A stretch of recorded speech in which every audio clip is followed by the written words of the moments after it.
এই সেকশনে আমরা আলোচনা করব এইচটিএমএল টেবিল এবং সবশেষে একটা প্রজেক্ট তৈরি করব। এই রকম দেখতে একটা প্রজেক্ট, খুব সিম্পল একটা প্রজেক্ট, টেবিলের প্রজেক্ট। এবং এই প্রজেক্টটা করার পরে টেবিল সম্পর্কে যা যা আমাদের জানা দরকার ছিল সব কিছু জানা হয়ে যাবে। টেবিল খুবই সিম্পল জিনিস, কিন্তু খুব বেটার ওয়ে ডেটাগুলোকে ভিজুয়ালাইজ করার জন্য। একটা ওয়েবসাইটে প্রচুর ডেটা থাকে, সেই প্রচুর ডেটাকে সুন্দরভাবে রিপ্রেজেন্ট করার কাজে টেবিলের থেকে বেটার সলিউশন আর হতেই পারে না।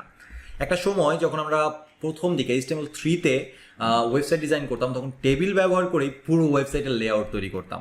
এখন তো জাস্ট ফ্লেক্স বক্স, গ্রিড, কত কি এসছে, তাই না?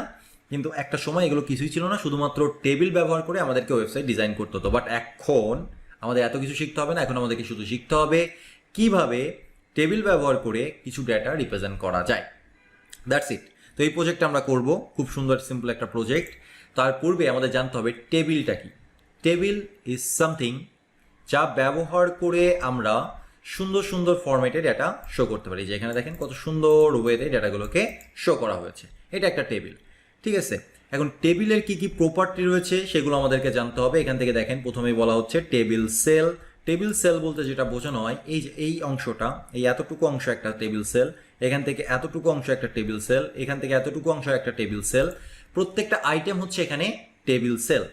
তারপরে টেবিল রো, এখানে যে পুরো একটা জিনিস ওভারঅলে, মানে কোনো একটা জায়গায় হোভার করলে কালার চেঞ্জ হয়ে যাচ্ছে, ব্রাউন একটা কালার আসছে, এই ব্রাউন কালার যতটা পুরোটা মিলে একটা রোকে বোঝানো হয়। আর এখান থেকে এই যে last name, first name, email, birth date, এইগুলো হচ্ছে টেবিলের কলাম।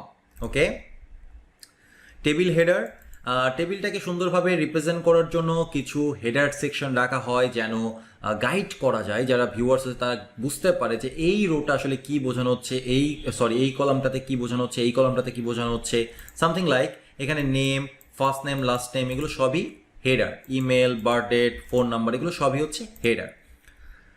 এরপরে কি রয়েছে? এরপর আর কিছুই নেই, এখানে সব কিছুর কথা বলা হচ্ছে। টেবিল, আমরা একটা টেবিল তৈরি করতে চাইলে আমাদেরকে প্রথমেই নিতে হবে টেবিল ট্যাগ। টেবিল ট্যাগের মধ্যে আমরা নিতে পারি টেবিল টি হেড, মানে টেবিলের হেডার সেকশন বোঝানোর জন্য টি হেড, টেবিলের বডি সেকশন বোঝানোর জন্য টি বডি, এবং ফুটার সেকশন যদি থাকে তাহলে সেই ফুটার সেকশন বোঝানোর জন্য টি ফুট। এগুলো হচ্ছে টেবিলকে অর্গানাইজ করার কাজে বা গ্রুপ করার কাজে ব্যবহার করা হয়। অনেকগুলো টি হেড থাকলে আমরা, অনেকগুলো হেডিংস থাকলে সেটা আমরা টি হেডের মধ্যে গ্রুপ করতে পারি, অনেকগুলো বডি থাকলে সেটা টি বডির মধ্যে গ্রুপ করতে পারি। আবার একটা ফুটার থাকলে সেই ফুটারগুলো একটাও থাকতে পারে, একাধিকও থাকতে পারে, সেই ফুটারগুলোকে গ্রুপ করার জন্য আমরা টি ফুট ব্যবহার করতে পারি। আবার এগুলো ব্যবহার না করে সরাসরিও আমরা টেবিল তৈরি করতে পারি, কিন্তু it is a bad practice. আমরা সবসময় টি হেড, টি বডি, টি ফুট এগুলো ব্যবহার করার চেষ্টা করব। এরপরে রয়েছে টিএইচ। টিএইচ ট্যাগটা দেওয়া বোঝানো হয় যে এটা, টিএইচ এর পূর্বে আমাকে শিখতে হবে টিআর। টিআর মানে হচ্ছে টেবিল রো, একটা হোল রোকে বোঝানোর জন্য ব্যবহার করা হয় টিআর। টিআর ট্যাগের মধ্যে আবার ব্যবহার করা হয় কিছু কিছু সময় টিএইচ, কিছু কিছু সময় টিডি। যদি আমরা হেডিংকে বোঝাতে চাই তাহলে ব্যবহার করব টিএইচ, আর যদি আমরা বডিকে বোঝাতে চাই তাহলে আমরা ব্যবহার করব টিডি। সামথিং লাইক এই first name, last name, name, email, এগুলো বোঝানোর জন্য আমরা ব্যবহার করব টিএইচ, আর এখানে অ্যাকচুয়াল ডেটা, সেই অ্যাকচুয়াল ডেটা বোঝানোর জন্য ব্যবহার করব টিডি। ক্যাপশন আছে, ক্যাপশন টেবিলের একটা ক্যাপশন প্রোভাইড করার প্রয়োজন হতে পারে, যেমন এখানে যে ইউজার টেবিল, এটা হচ্ছে টেবিলের ক্যাপশন, এটা ক্যাপশন ট্যাগ ব্যবহার করে মানে দেওয়া হয়েছে। আর কল গ্রুপ মানে কোনো কলামকে যদি আমরা গ্রুপিং করতে চাই তাহলে সেখান থেকে আমরা কল গ্রুপ ব্যবহার করতে পারি। Column properties for each column with a colgroup element. আচ্ছা, এই কল প্রপার্টিটা ব্যবহার করা হয় তখনই, শুধুমাত্র যখন আমরা কল গ্রুপ নিয়ে কাজ করি। কল গ্রুপের কাজ রয়েছে, একদম যে নেই তা না, তবে খুব বেশি পরিমাণেও না। অলমোস্ট যতগুলো টেবিল আপনারা ওই ওয়েবসাইটে দেখতে পারবেন সেখানে মোস্ট অফ দ্য কেসই কল গ্রুপ ব্যবহার করা হয় না। কিছু কিছু সময় গ্রুপ করা হয়, যেমন আমরা এখানে কল স্প্যান ব্যবহার করে গ্রুপ করেছি।